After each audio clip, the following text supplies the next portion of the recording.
Hey guys, welcome to Franklin Woodworks.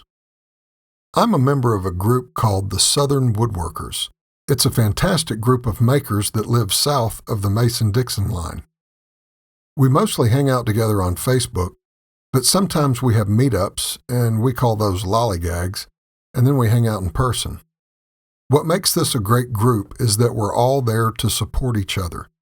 This means getting advice on tools, techniques, materials. Anything in the world of making can come up. If you want a true safe space on the internet where politics and other controversial topics are not allowed, I'd encourage you to check it out. But you have to be in the South to join. Notice I said in the South and not from the South. We've got plenty of carpetbaggers in the group. One we've even given a proper redneck nickname to, and we call him 60 Grit. Because everything can be fixed with a little 60 grit sandpaper. Anyway, a bunch of us decided to have a segmented challenge where we turn a segmented bowl. Whoever wins gets, bragging rights? Well, no matter the prize, it's going to be a lot of fun. So for my bowl, I chose to use black and red palm. Dave Picciuto over at Make Something introduced me to this wood, and I've never looked back. I can't tell you how much I love these woods.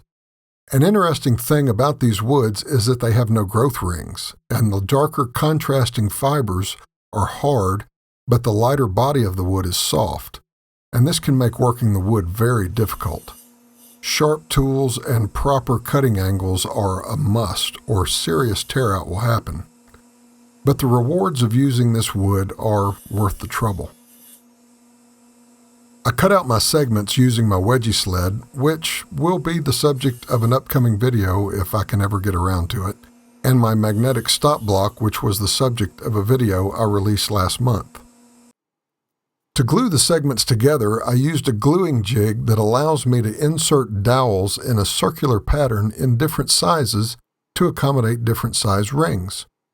I put down wax paper first to protect the jig, insert my dowels where they need to go, glue the segments together, and use rubber bands as the clamp. Then I can just lift the ring using the wax paper and start the process again on the next ring.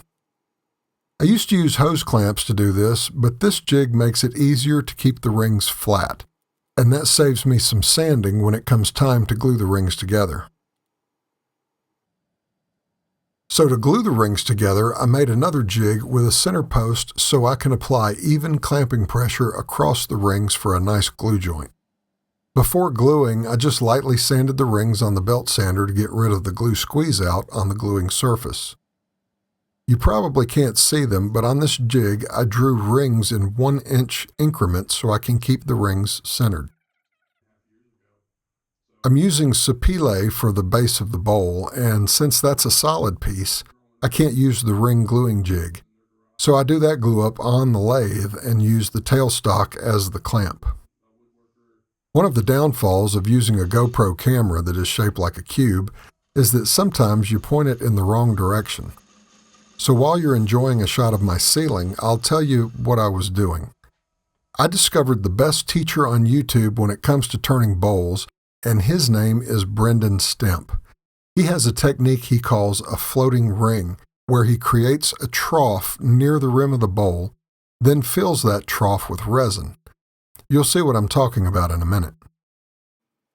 I'm mixing up some resin, and I'm tinting it dark brown using trans-tint liquid dye.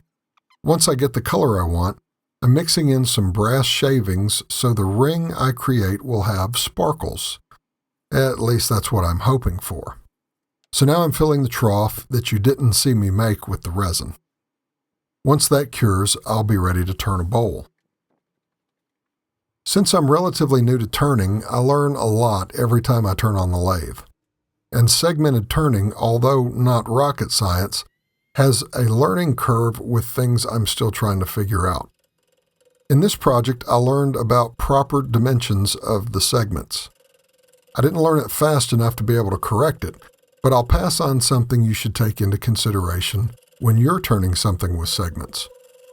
The great thing about segmented turning is that you don't waste nearly as much wood as you do when you're turning from a solid chunk.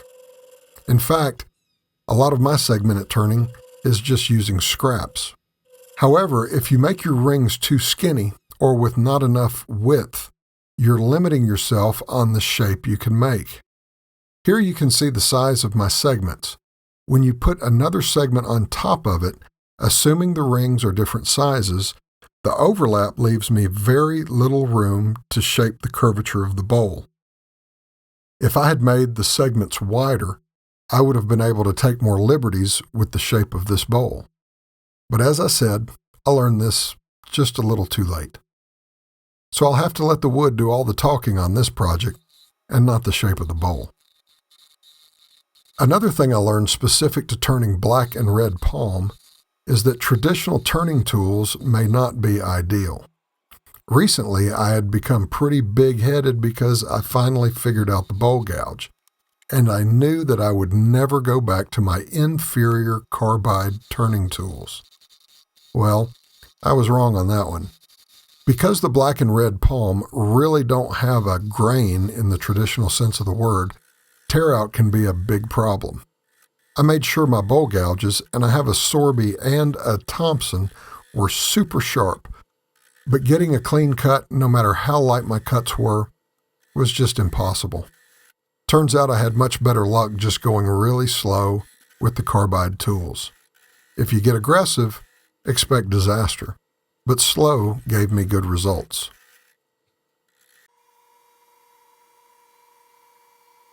So after a little sanding, I was ready to start the finish.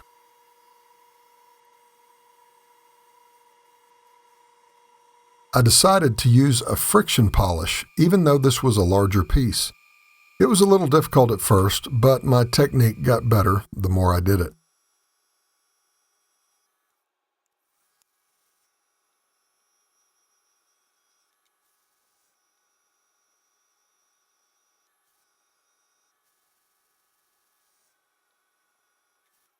In the end, what I wound up with was a bowl with the thinnest walls I've ever turned. I got a glossy finish, and the wood is stunning. Yeah, the shape is pretty vanilla, and the resin ring didn't turn out exactly how I envisioned. It seems the brass slivers sunk to the bottom of the trough, so the top side of the ring has very little sparkle. But I learned a lot of lessons on this one.